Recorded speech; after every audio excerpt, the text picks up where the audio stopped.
স্বাগত ডিবিসি সংবাদে। আপনাদের সাথে আছি সামিয়া জান্নাত। শুরুতেই জানিয়ে দেব মার্কেন্টাইল ব্যাংক সংবাদ শিরোনাম। আজ থেকে শুরু হচ্ছে এসএসসি ও সমমানের পরীক্ষা। অংশ নিচ্ছে 19,28,000 শিক্ষার্থী। ছাত্র জনতার অভ্যুত্থানের পর প্রথম পাবলিক পরীক্ষায় থাকছে 14টি নির্দেশনা। বাংলাদেশ স্থলবন্দর দিয়ে বন্ধ করেছে ভারতের সুতা আমদানি। জবাবে ট্রান্সশিপমেন্ট সুবিধা বাতিল করেছে ভারত, মনে করেন ব্যবসায়ীরা।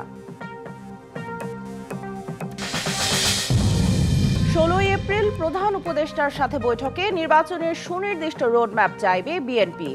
আরও একটু সময় দিতে চায় জামায়াত।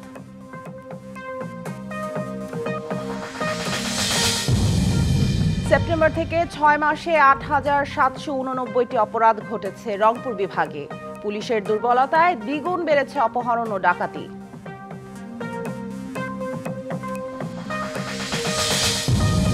নারী ওয়ানডে বিশ্বকাপ বাছাই পর্বের প্রথম ম্যাচে বাংলাদেশের প্রতিপক্ষ থাইল্যান্ড। লাহোরের গাদ্দাফি স্টেডিয়ামে ম্যাচ শুরু সকাল 10:30টায়।